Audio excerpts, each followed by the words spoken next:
central banker would not be denied.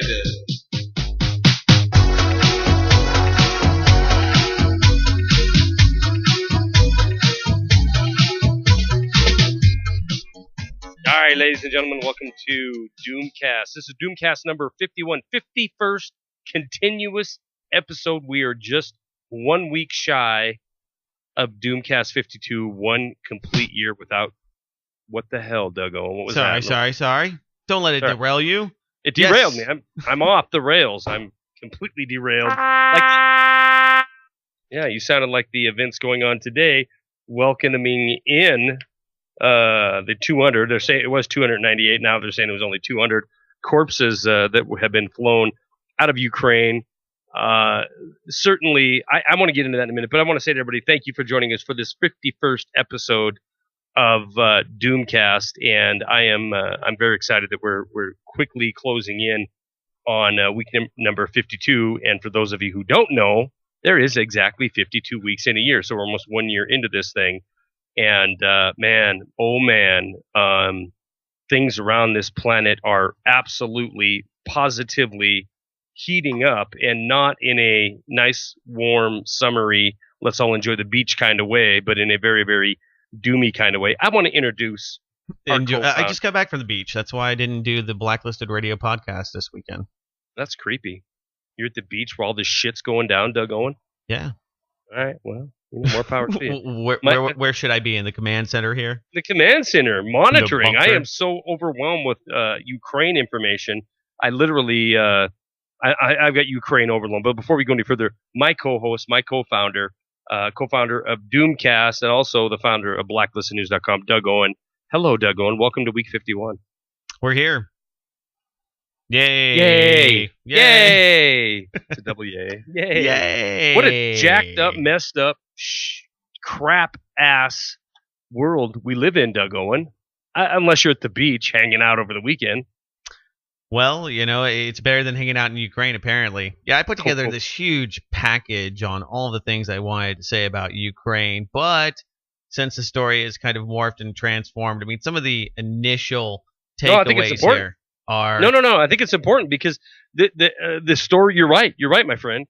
The story has morphed and transformed and has been packaged and canned into this version of reality that the good old people of America are supposed to digest as the truth. And according to CNN, the polls are bearing out to be a success from the propaganda ministry in the United States government, because the vast majority of the people right now are ready to put the Russian Federation into the column of the evil empire. And it's absolutely because of phony, false propaganda that's being pumped out by our establishment media. But they're kind of backing off a little bit because the Russians. Well, the Russians have plenty of evidence. They've got a whole dissertation. I've been going through this on number one. They have 10 questions that should be asked. Yeah. We should get to those maybe. Some of those have already been asked by this point, but the difference between the U.S.'s story and what they were peddling tonight was that, well, it may have been some rogue Ukrainian operator on his own that did this, because, of course, they tried to say that it was the MPADs, that they had the surface-to-air missiles, Stinger missiles, other things that could have been, given to rebels, or I hate to use the term rebels, but I like to say freedom fighters. Ukrainians, Eastern Ukrainians, Russian sympathizers, those that are being, for whatever reason, employed by the FSB, Russian military generals on the ground. I mean, we don't know. Of course, they're saying, well, that these people are they're just separatists, they're just protesters. But the amount of shelling of civilians has been completely washed away from the context. So absolutely. Go ahead. Yeah. So this plane, the MH17 flight, another Malaysian airline. We touched on this. This actually happened last week for the first Doomcast, but so much more has been, I guess, played out, but in the media for the most part. But it was flying at 33,000 feet. MPADs, Stinger missiles. they don't reach that elevation. No, they max out at 20,000 feet. Continue. So it had to be some pretty advanced military weaponry, and now they've said I don't know. It depends on who you ask, but the story is morphed into it's either the BUK system or these SA-17s. Watched the little dissertation on it, and these are a big deal. I mean, this is a big piece of military equipment. These things aren't just I mean, it's a tank. It's practically a tank. It has a big. It looks like something from a G.I. Joe 80s cartoon. It's got the rocket launchers on top of it. It's got a turret. Yeah. Nonetheless, it's not just something some drunk Ukrainian hoodlum, as they first tried to pin it out to be, may have done this. So that brings up a lot of questions because Russia has radars, they have satellites, and they've got the proof that it was a hell of a lot more proof. Look, and you're not going to hear it from Fox. Look, and look, everybody in America who thinks there's a distinction and likes to quote Sean Hannity about the liberal media, or likes to quote MSNBC when it comes to Rush Limbaugh and the conservative media. Look how collaborated their efforts are to convince this country and the West. And listen, America, we're the only ones. We're the only ones that are buying it hook, line, and sinker. There's a very, very good reason why Europe is not on board with the let's go after Russia and bash Russia bandwagon. It's because the proof that we put out is thin at best. And Doug, I'm sure you've seen some of this evidence that they've. Well, it doesn't matter though. I mean, the evidence is ridiculous. It's mostly social networking, what they got from Twitter. I've looked through all of it. Feel free, if you're out there listening, to do it in your own spare time. Oh my God, I would love that. I would love a listener to say, Doug and Charlie, you guys are dead wrong. This is the smoking gun, because unless it's escaped Doug's eyes and my eyes, it doesn't exist. You have John Kerry talking about troop movements on the Russian border, 150 vehicle column, and he mentions personnel carriers, and he mentions tank and maybe some artillery pieces. But you know what? That crap's been going on for months and months and months, and he doesn't mention the Buk missile. Oh God, I can't talk today. Buk missile launcher, probably because they don't have any evidence of it. And all the evidence they put forward, including their maps, including their analysis from quote, air quote, intelligent agencies, is all complete and utter hearsay and garbage. I mean, it is less convincing than the information that led us into invading Iraq. Period. Yeah, absolutely. But at least we don't have troops on the ground. We have the CIA, the Pentagon, the FBI. There's a lot of people on the ground, and they are the ones that are coordinating these attacks. Just today, had a couple more jets, some Su-25s, yeah, shot down. So basically, the gist is that the Ukrainian military has been shadowing civilian airlines, and the Ukrainian / whoever they may be, operators on the ground have been shooting down these Su-25s. Excuse me, and this has been going on for a month or so. 2 more today. So there are anti-aircraft weapons being shot. They say that they have proof positive this came from the Russian side.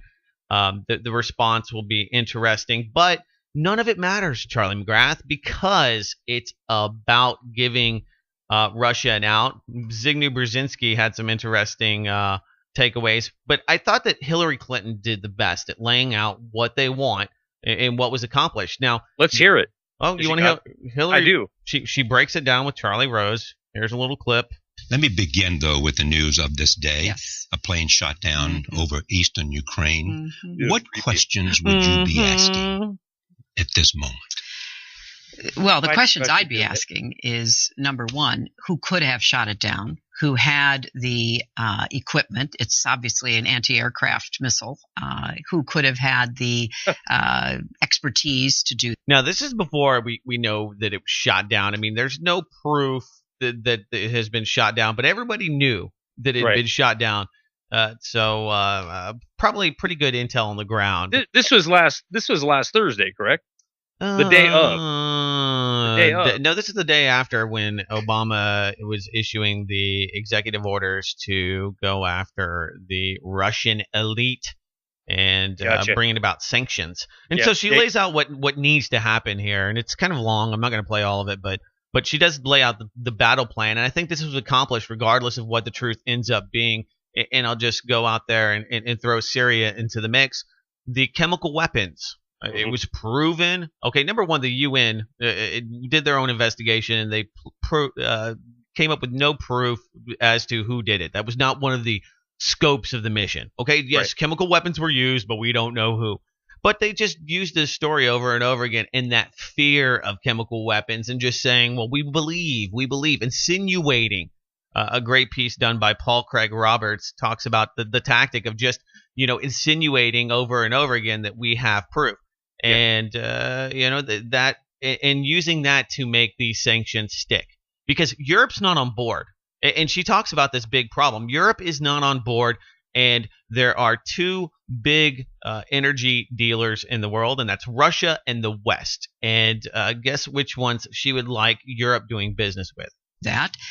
Because commercial airlines are big targets, but by the time they got over that part of Ukraine, they should have been high. So it takes some planning. And the Ukrainian government has been quick to blame it on terrorists, which is, their name for the Russian insurgents. Now, this is interesting because she calls them insurgents as if they came from Russia and they're not actually Ukrainians. And that might be true. I mean, we saw the Crimea annexation, so I don't put anything past Putin, but we'll circle around back to that, but please continue. And there does seem to be some growing awareness that it probably had to be Russian insurgents. Now, how we determine that will require some forensics, but then if there is evidence pointing in that direction, the equipment had to have come from Russia. What more the Russians may or may not have done, we don't know. I read as I was walking in today to talk with you, the Russian stock market has dropped. There is a great deal of concern. That's not true. Actually, the Russian stock market did just fine. This is what they would like. The 10-year yield on ruble bonds was up 9 BPS to 8.98%. Gold rose. They felt no economic effect from the announced sanctions that happened the day before the shootdown and or the shootdown itself. IBM, Russia seeks to cut dependence on IBM, Microsoft amid sanctions. So, it's hurting countries and it's hurting companies, but it's not really hurting Russia. And this is the whole line, is that Russia's isolating themselves. If you're with China and China thinks that what you're doing is okay and you got a new trading partner, you're creating a new economy and you're creating new demand. Look, first, I said I want to. What was the topic I wanted to circle back to? Oh, the Russian insurgent term that she uses. Yeah. I mean, I think you would be naive if you followed this story, since the new CIA-funded, quasi-government agency-funded color finger revolution of months and months ago, and the toppling of a legitimately elected. Damn it! What? I don't even. Was that an accident, or was that kind of a cool thing? No, that was. It wasn't really a cool thing, I don't think. No, producer Craig said there's no audio to the live stream, so I'm just trying to. Yeah, well, he said there was after I said we good, and I said now, and he said yes. Producer Craig, give me the lowdown in Skype here. Can you hear us on the live feed? Oh yeah, that was 13 minutes ago. Okay, maybe. Dang it. All right, I'm reading old stuff. Yeah, I'm monitoring the new. I'm monitoring the new while you're playing the evil one, Hillary Clinton. But so now I don't know if I should spew this out because I don't know if are we live? Are we live? Question mark! Exclamation point!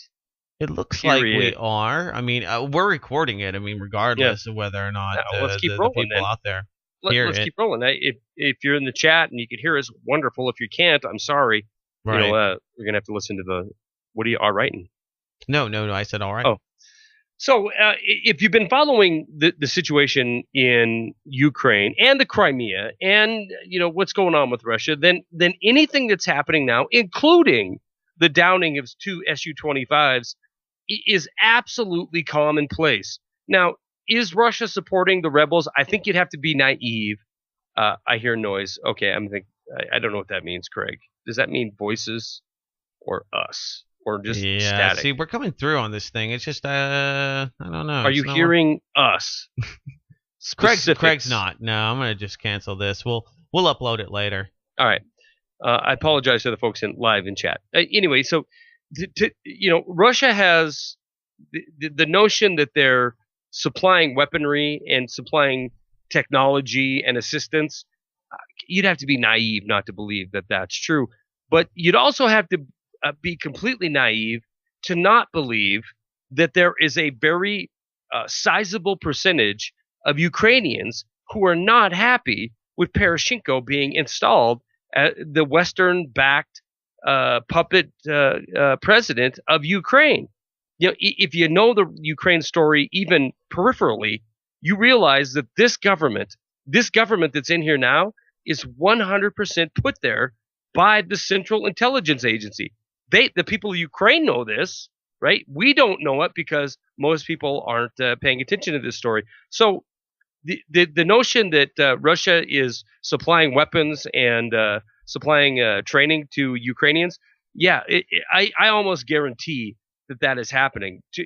It is shocking some people in this country, but if you learn the backstory at all, or if you learn, the amount of money we spent in order to destabilize Ukraine to get him to this point, it isn't surprising at all. Putin I mean, this is turnabout's fair play. I mean, the United States is dumping military weapons. They're not admitting it yet, but by the time you listen to this podcast in a few weeks, they're already going to be, shipping this, and we're going to find out that it happened 2 years ago. Absolutely. That's the MO. I mean, that's what happened in Syria. And nobody's even noticing the fact that we have ISIS or IS, the Islamic State, whatever, that is actually 100% a CIA operation attacking Christians. I mean, we have a Christian genocide that's unreported happening in the Middle East. In Syria, they have taken over almost 40% of oil production. So, and now you have Kurdistan coming to fruition. So, I mean, there's just so many huge things. And let's not forget that just a few months ago, it was peaceful in Ukraine. Now it's a freaking war zone. Yeah. And this is the kind of peace and prosperity the United States, the CIA, the State Department brings people. So, pardon me for not supporting the democracy that has been installed, which is just such a... it's bullshit is what it is. What's happening inside of Ukraine right now, including the Malaysian airliner that has killed 298 people by it being down one way or the other. Doug had alluded earlier that it was from a missile, and I agree that it was, but I'm not even 100% sure. I'm not convinced that it was from a BRIC missile system. I'm not. I know about radar. Why would you be? I mean, we have nothing to go on. You and I are not there on the ground. We don't have the forensics. No, we have to. You know what I have to go on? I have to go on a Microsoft Paint image, and in fact, I'm so convinced that this is all just propaganda. I watched CNN. I've been watching the coverage from the establishment media obsessively. I mean, like you wouldn't believe. The last 72 hours of basically every free moment has been in front of the TV to see the coverage that's being presented to us. And one of the big things they have is a map, and the map shows where they think the missile came from, where the plane was, where it went down. And it is so amateurish at best that I wanted to see how long it would take me to create the exact same kind of proof. And Craig, please feel free to post that map I sent you on Doomcast. But it took me all of 5 minutes to create the exact same evidence that is being presented to us to escalate hostilities with arguably the second most powerful military nation on this planet. Certainly, they have enough nuclear weapons to, not only obliterate the United States, but to basically obliterate this planet. And we're supposed to believe, after the years and years and years of lies, after the years of weapons of mass destruction, Syria used chemical weapons on its own people, we're going to liberate and free and spread democracy around the world. After all the lies and all the deaths and all the turmoil, we're supposed to believe this cartoonish-like evidence that is presented to us by Obama, by the Secretary of State, by the mainstream establishment media. It's offensive. It's offensive to me, Doug. I could tell. You're very animated about it. Yeah, I don't like being lied to either, but I don't watch the mainstream media, and I don't think that a lot of people even care or buying it, and that's why they've been focusing on it so much, because this is an obvious false flag. I mean, point blank. Oh, amen. Yeah. There's no way that this thing went up without the people on the ground absolutely knowing, and the fact that the story has changed, and now we have some alleged Ukrainian defector. I mean, it smells like it's perfect. Shit. It's perfect. Within 20 minutes of the downing, you had the government in Kiev. Oh, hey, we got these audio tapes. We made last night. Yeah, and here you go. I mean, I don't even think I'm going to pour through all of the forensics, because I want to go back to Hillary here for a moment, because I do believe that the end result ultimately will not matter, that this is only a short-term fix to get these sanctions through, to get them to stick, because Russia has Europe. Europe and Russia are intertwined, and the only way to break that, and Hillary talks about that, is through the economy and through these energy agreements. That not only was a civilian plane shot down, but what this means about the continuing conflict in eastern Ukraine and the role that Russia is playing. So what does the United States do if there is a clear indication and clear evidence that it was Russian separatists and perhaps using weapons from Russia? I think that the first question is, what does Europe do? Right. I think the United States has been very clear in both its criticism of Russia and Putin, its support for Poroshenko and the new Ukrainian government, and there has just been a new round of sanctions that President Obama himself has announced. As you know, the Europeans have trying to put it on Obama, by the way. He came up with these sanctions as if, Obama said, this guy over here, Igor, you're going to do whatever. He's the guy we should sanction. I love that, because she's putting it on him. I mean, there's just so many subtle nuances to what she says. Your analysis is right on the money. What they're trying desperately to do, and regardless, Doug, you and I could spend hours playing out the scenarios surrounding this down airliner. Was it accidental? Was it on purpose? If it was accidental, could it have been the Russians? Could it have been the separatists? Could it have been the Ukrainians? And inevitably, it is so convenient to take a Europe that was absolutely not on board with any financial sanctions to Russia, and that wasn't that. I mean, that isn't something that a couple of guys who own independent media websites are talking about. That is an absolute fact. The European powers that be have absolute dependence on their energy for Russia. So this tough talk coming out of the State Department, coming out of this administration about slapping harder, more difficult sanctions onto Russia, it was not playing well in Western Europe. And even with the downing of this airliner, it still isn't playing well. And there's a really important reason for this. Angela Merkel knows. She knows for an absolute fact, as all of you will in about 30 seconds, that Germany relies on Russia for 40% of its energy. And that translates into, probably 90% of their economy. They have to have this energy flow from Russia in order to have a vibrant economy. And Germany is the most vibrant economy inside of Europe. So how do you wean them off? How do you get them to go with Shell? Shell's the one that spent $5 billion in Ukraine. How do you get some good old boys in there? How do you get BP back in there? How do you get Ukraine, or how to get Western energy into Europe? Getting the Europeans to pay more for the development. Well, you make it scary, and if you do business with Ukraine, and when you buy your gas, it's evil, and you're empowering crazy and the push kleptocrat. The push now is 6 days after the downing of this aircraft.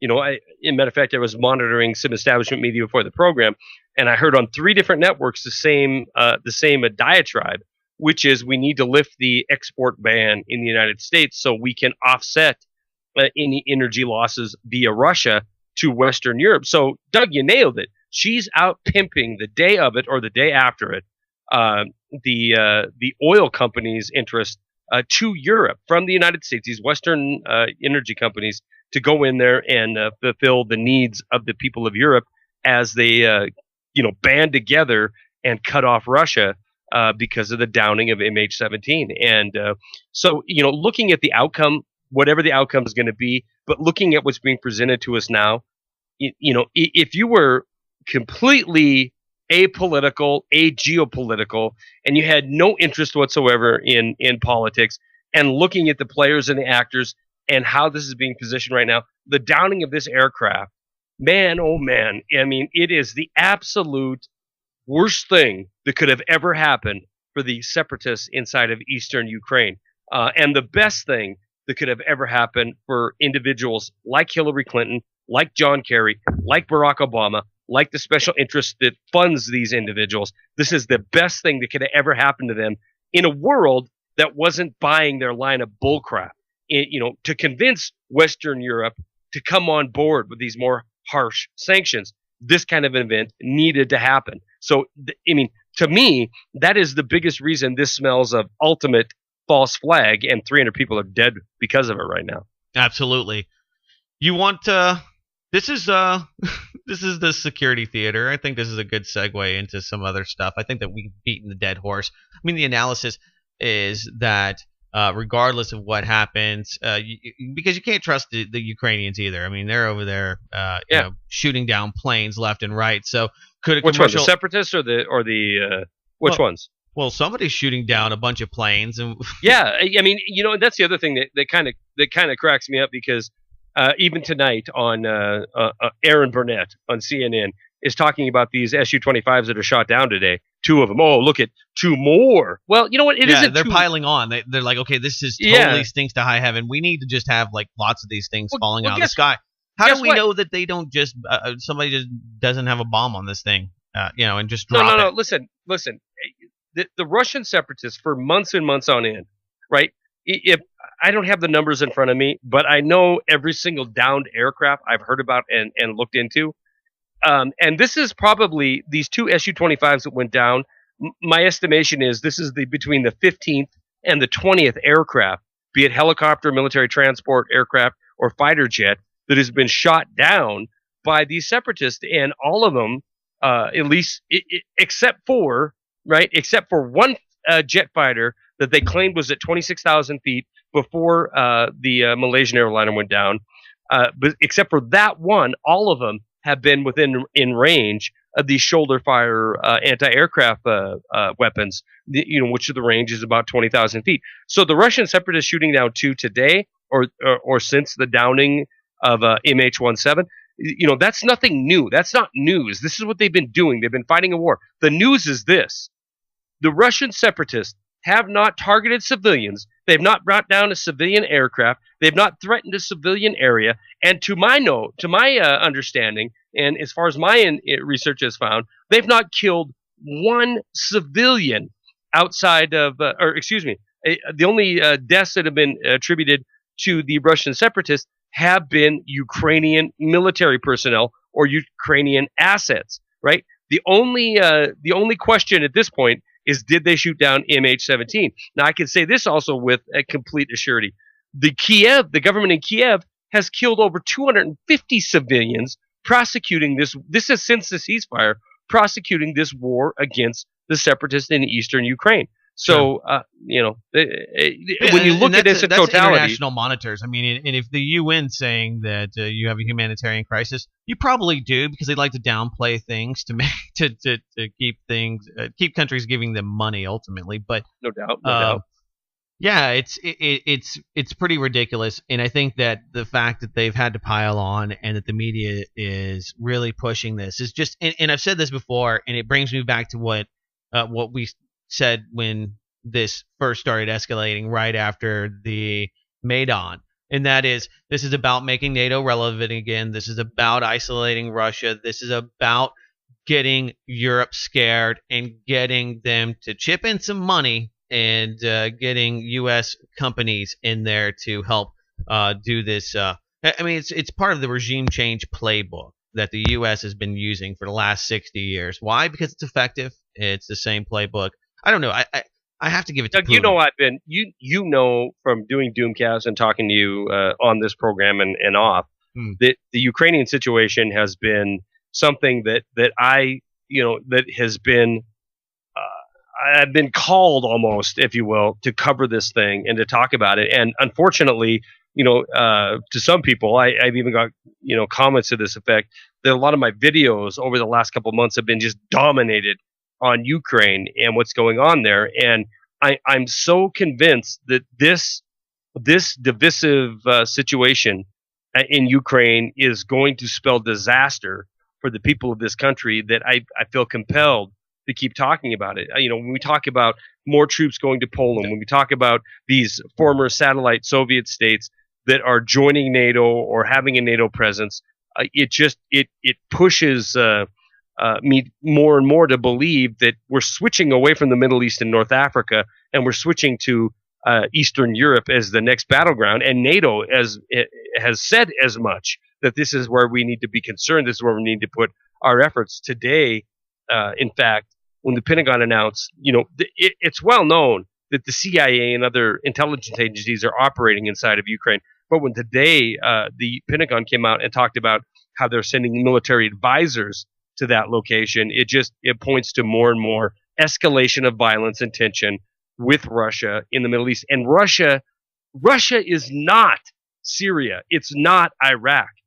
We were sold this largest, at that point in time in 2003, this vast capability of Iraq, and there's still military significance even after the 91 war.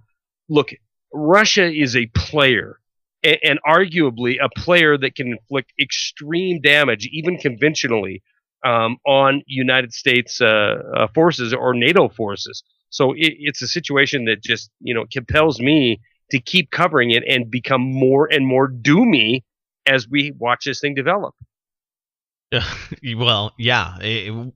Ultimately, what's going to happen is that it's either going to end in a stalemate where you ultimately have some kind of two-state solution.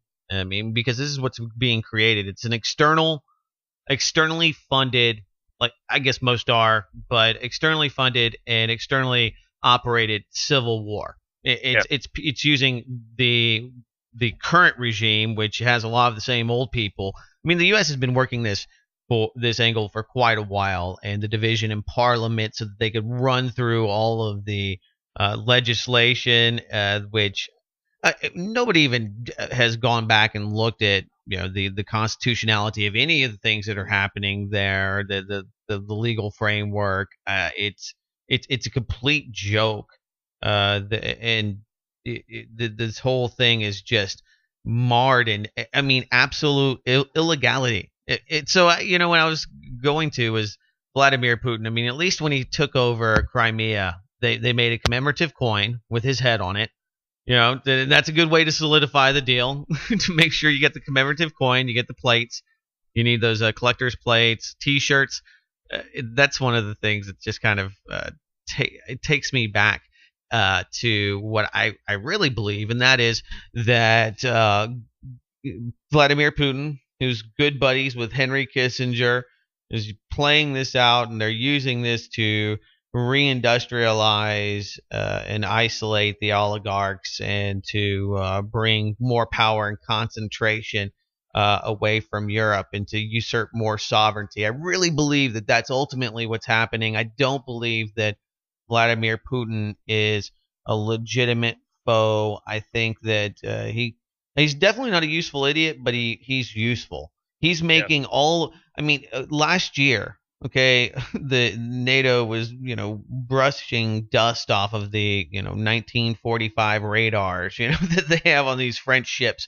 Now things are changing, and they're like, well, we need trillions of dollars to keep you safe from Vladimir Putin, and that's good for Putin too, because at the end of the day, these sanctions against these military providers, these military companies, these sanctions are creating new markets because ultimately the demand goes up, and so it creates new avenues away from the dollar.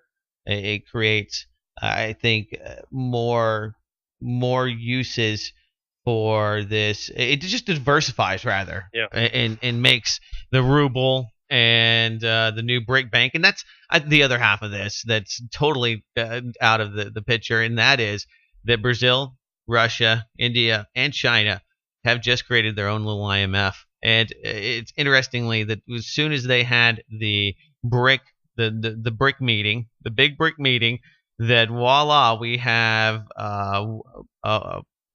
international crises that Putin is supporting breaking out. But he's been a pretty cool character. I don't know if you've been keeping up with any of the small talk that he's been putting out there. Absolutely, tons of it. And I think it's interesting because what I've seen happen over the last 48 hours, for sure. Now the conversation is somewhat switching to energy dependence on Russia from Europe. That is switching a little bit now. Since some of these corpses are starting to return home, that coverage is going to there. But I mean, they are painting Russia prior to this. Like I'm talking maybe a day, 2 days ago. They're painting this picture of the reestablishment of the Cold War, and this was all over the establishment media. The question basically asked, and it's so, Doug, it is so uncanny, and I know you understand this, but maybe a lot of the listeners don't. When you channel surf between MSNBC, CNN, Fox, you name it, fill in the blank, and you start hearing the same exact questions over and over again being asked to the same exact experts over and over again, understand that's not just happenstance. There isn't just 10 experts that can go around to 20 different news outlets and spread the exact same story.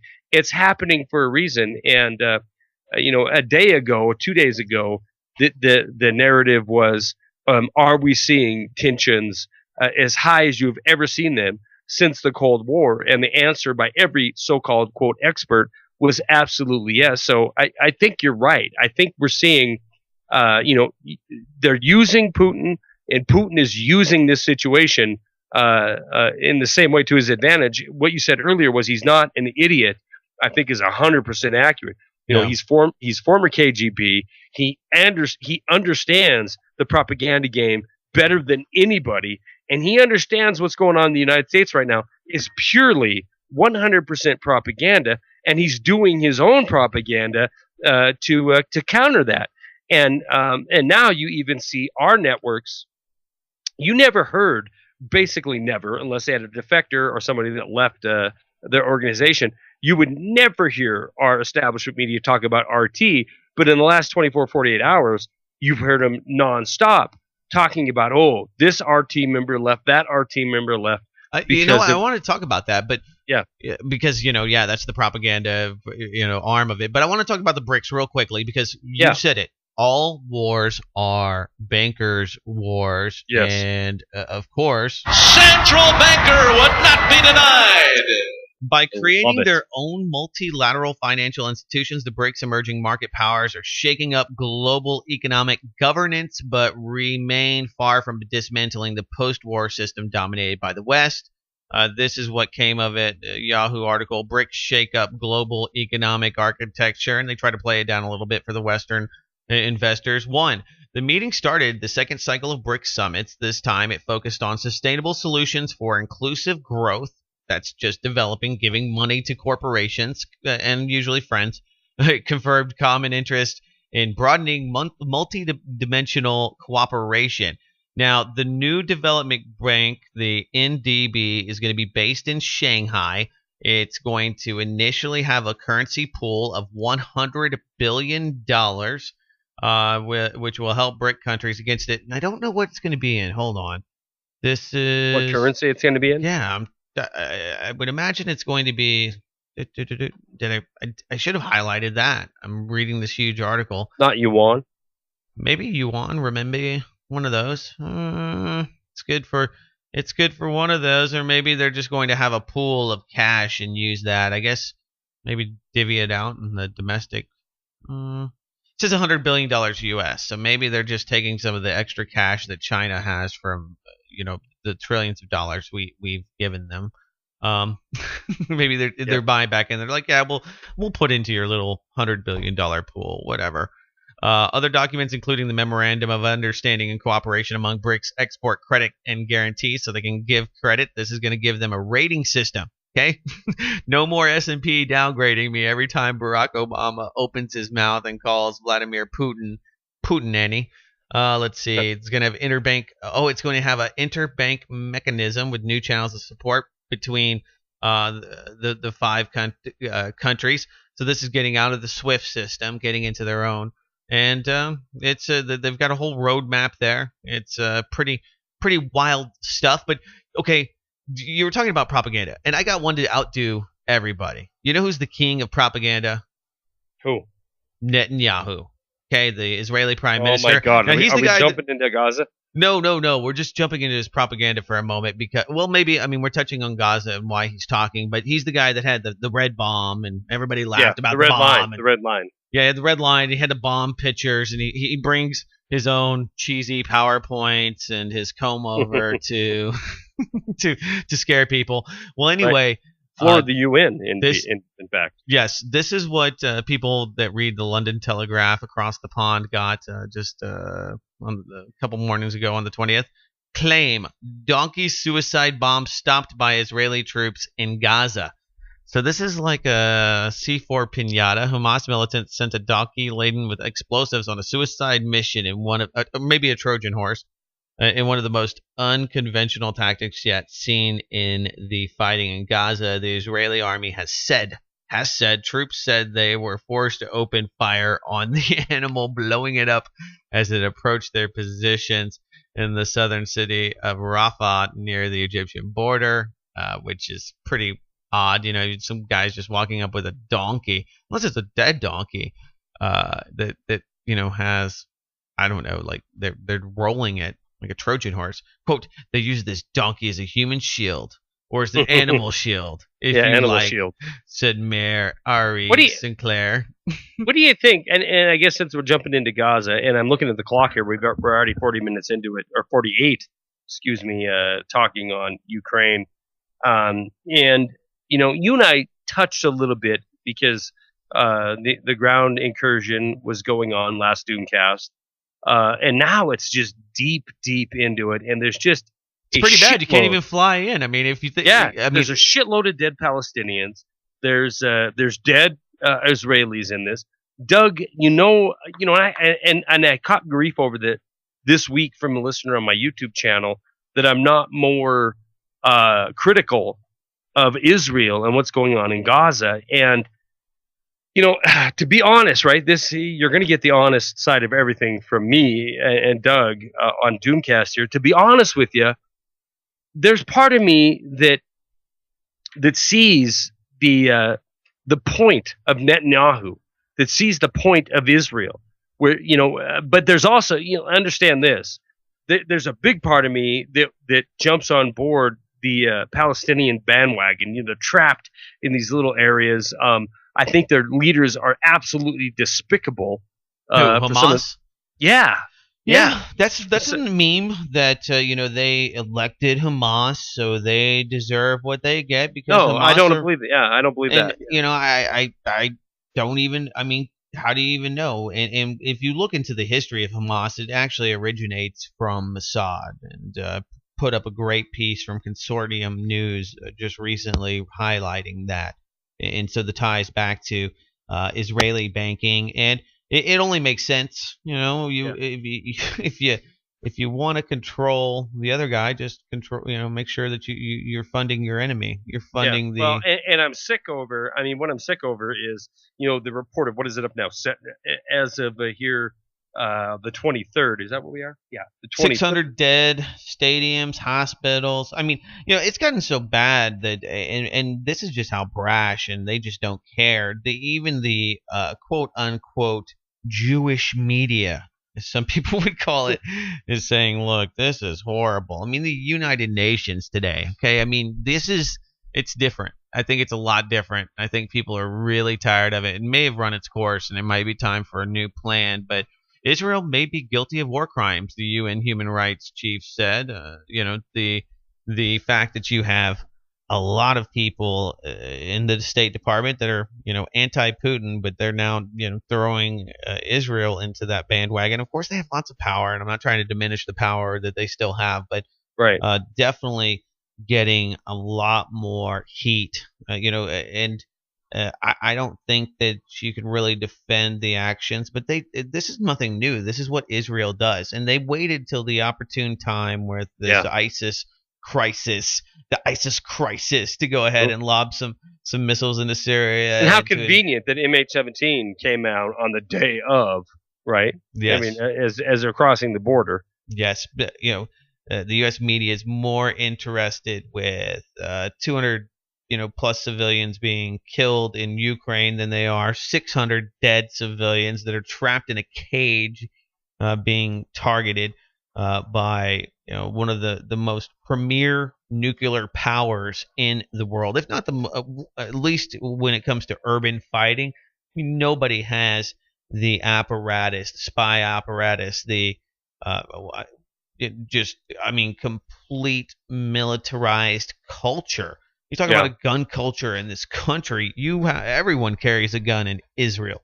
Yeah. And, why wouldn't they? Because there's billions and billions and billions of taxpayer dollars going there every single year. They have to. Well, it sucks for them too, because you're living under, hellfire. And fortunately, just like that little video, This Land Is Mine, people from the Canaanites to the Knights Templar, the Christians, the British, on and on and on, have fought and have, the meme last week, I want to thank Craig for that, was, God cannot be your real estate broker. That's the big problem that you have there. And Israel is only using this. I don't believe any of these people have a God-filled bone in their bodies. You mean as far as the leadership goes? I agree with that too. This is all about real estate, gas. Yeah. I agree with that on both sides. I agree that Hamas is using their religion in order to keep the people in their homes, and to go ahead and let it be okay for missile batteries to be stationed outside of hospitals and schools and that kind of thing.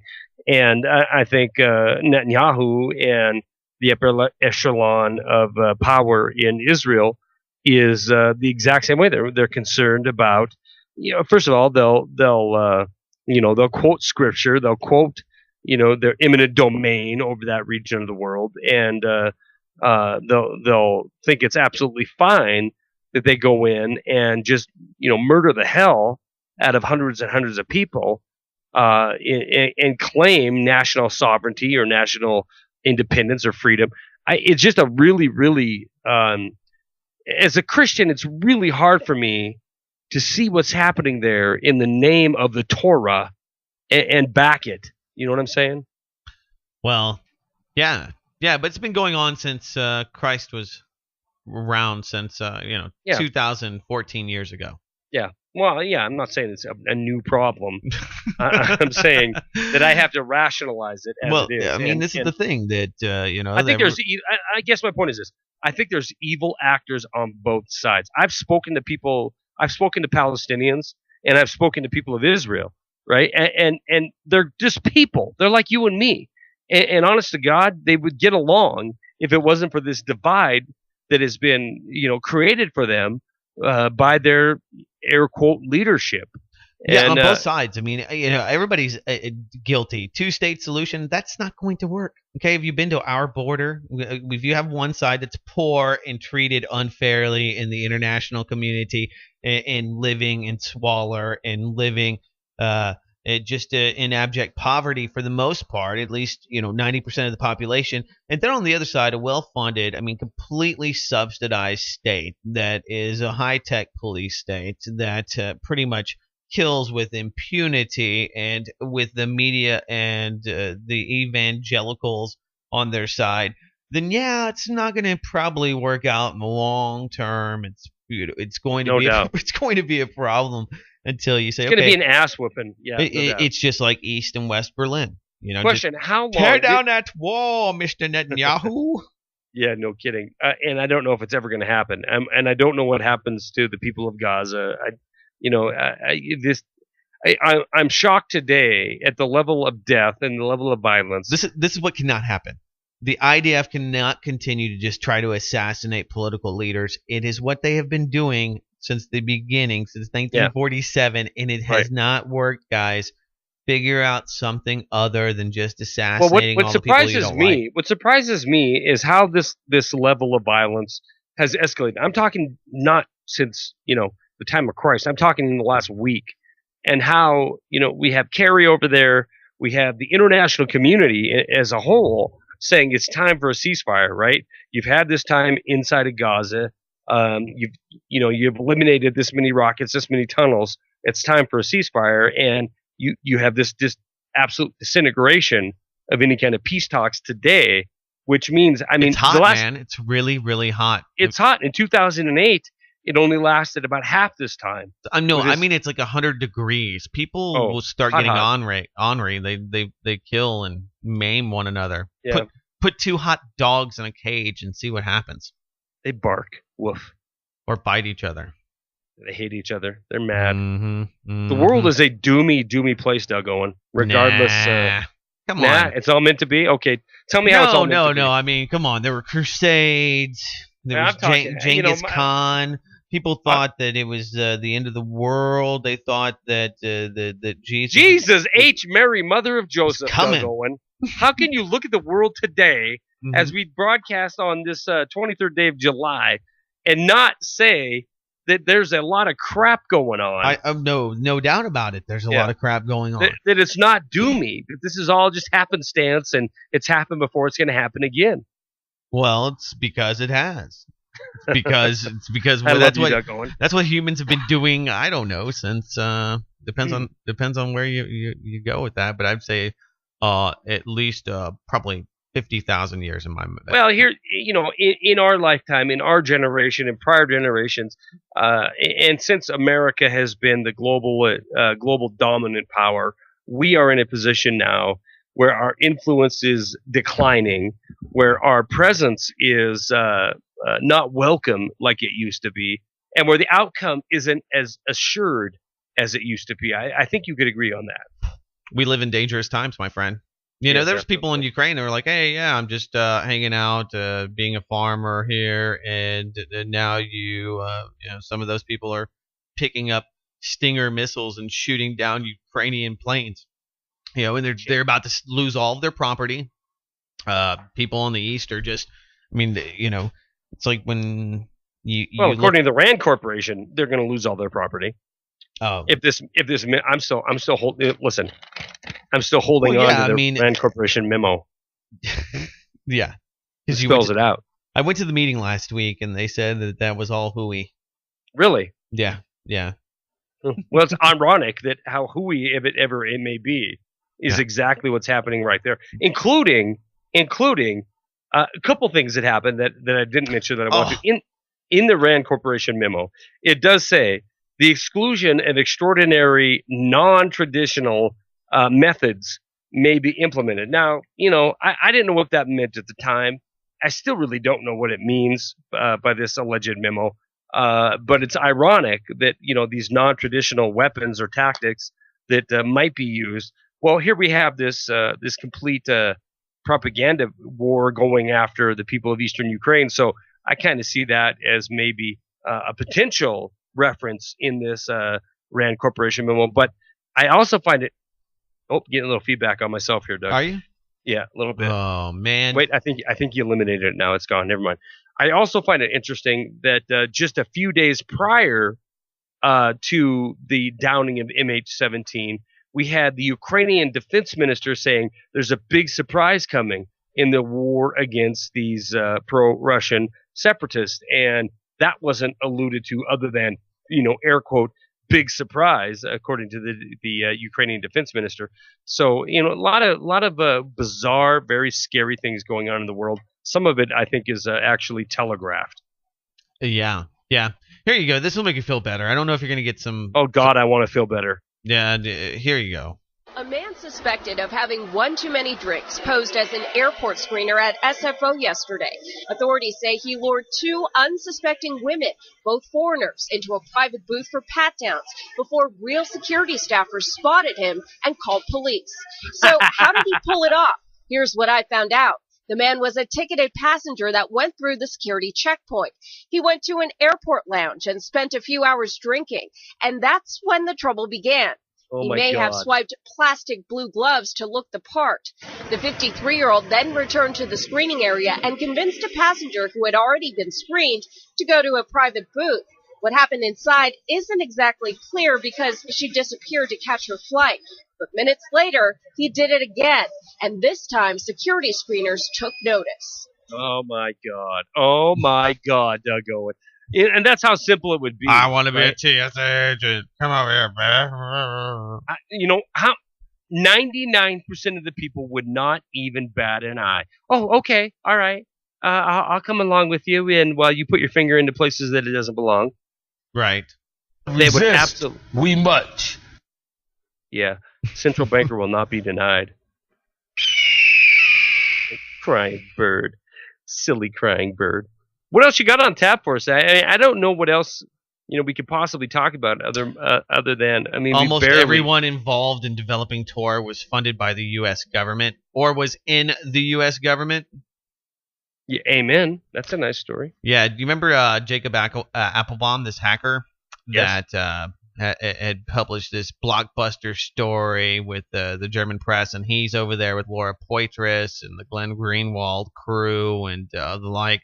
Well, anyway, Edward Snowden has been the big proponent of Tor, and Tor was was cracked, and we found out about Tor, but people using it to allegedly look at child pornography or trade other illicit things. Maybe I think they used that to get to the Silk Road to buy drugs, blah, blah, blah.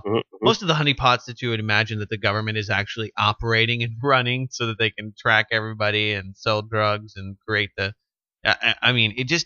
maybe I'm just that pessimist. They believe that most things like that are probably run by the government. And lo and behold, time and the truth usually weigh in for Mr. Owen here. Long story short, Edward Snowden and others are pushing for using Tor and these new anonymity tools that people can use to keep them safe from invasive NSA spying. And I like the idea, and I think encryption and other methods of security ultimately will keep you safe from hackers and other people. So just having a good plan for that in a security environment will keep others at bay. But right. Don't be delusional in thinking that these products that they will be shilling in the very near future to try to get people's faith back in the internet and the ability for you to operate without watching eyes is going to be viable. So I put that in the list. I mean, I've got a bunch of stuff that we can talk about here, of course, Charlie McGrath, but like U.S. military seeks to brain scan troops for signs of potential betrayal. How you like that? That doesn't surprise me at all. I mean, they've been telling us for years that potential domestic terrorists, their pool is directly going to be pulled from returning veterans. Yeah. Do we have any support? Do we have supporters? Anybody out there? Actually, I have a clip here. Let's see. This is the kind of crazy stuff that comes in from. Go. Let me see. Wait, is this from the call-in line? Yeah. Oh, this cool. Is pretty funny. Is this the one? Hold on, it might. No, it was from the internet. That was talked about ham, H-A-M. Ham. Okay, no, that's some other. What the hell? Part. That's some other interesting. Okay, that creeped me out. Oh no, we get some good ones. They're more creepy than that. That's the one that says roasted banana for whatever reason. Let me see. No, is this it? Hold on. It's gonna be. There's payoff here.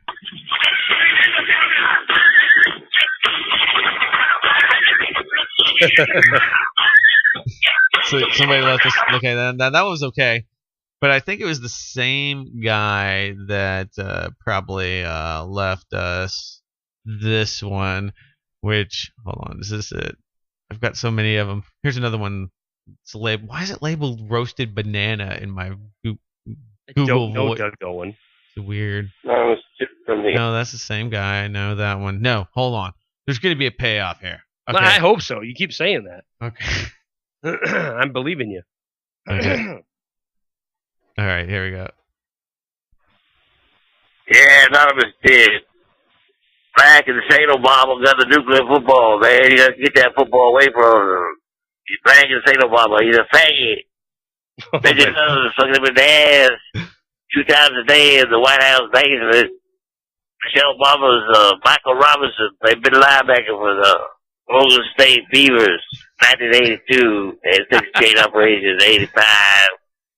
Tasha, her name's Natasha. She's smuggling in from Morocco.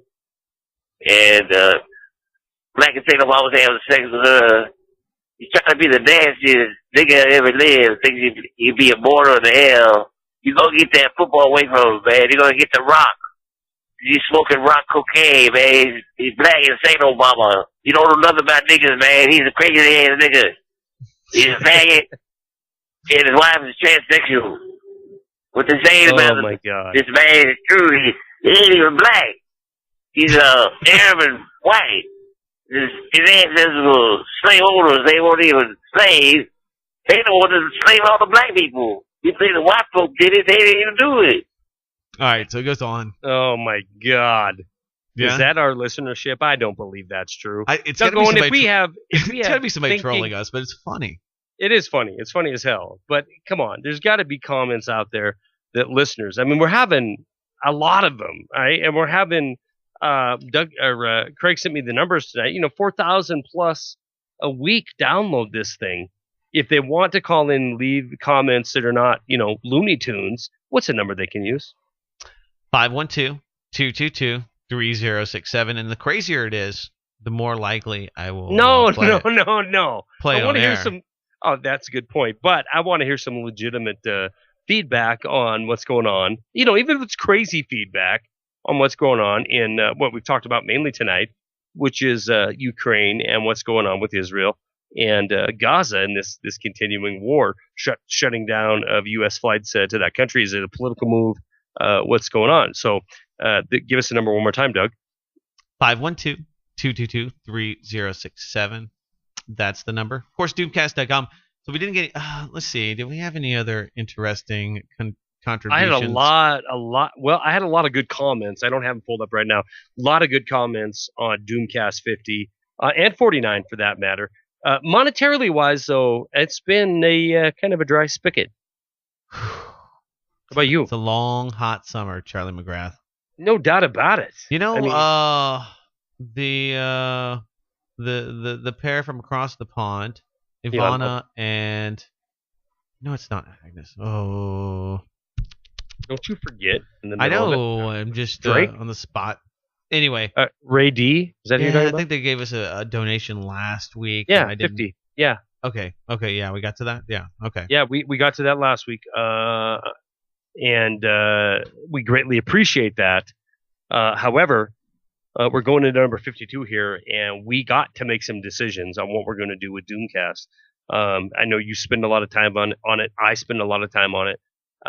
And we greatly appreciate the supporters who are continuing to constantly donate. I mean, and the fact of the matter is we have several that are every single month. That's right. Yeah. To all of you. Yeah. To all of you. We have several every single month that are continuing to pony up, but we do need listener support.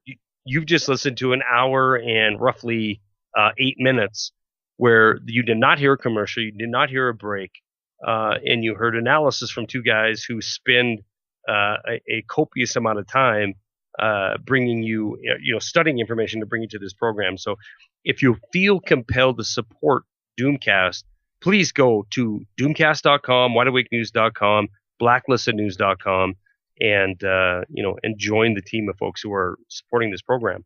Yeah, you can just give us money if you feel bad for us. You feel sad for us. If you can contribute by saying crazy things and giving us jingles. I will pull one out of that call for sure. That's a great one. I'm going to talk all this crazy shit. I'm going to talk about Obama and how we blah, blah, blah, blah. Here's $50. You're going to get on the air. Yeah. Okay. Oh, my goodness. My name is Charlie McGrath. I'm wrapping this up. You ready? Yeah. I was just going to say that would work. All right. My name is Charlie McGrath. My website is wideawakenews.com. My co-founder, my friend, is Doug Owen. His website is blacklistednews.com. You can join us here every week. Find us at doomcast.com. Coming up next week, Doomcast number 52, a big deal. 1 year continuous, week after week, presentations of Doomcast. Please join us. Again, you can find us at doomcast.com. Doug, tell them where to find us on Twitter. Doomcast shows the Twitter handle, and we'll be back next week. Take care, everybody. Right on. We'll talk to you later.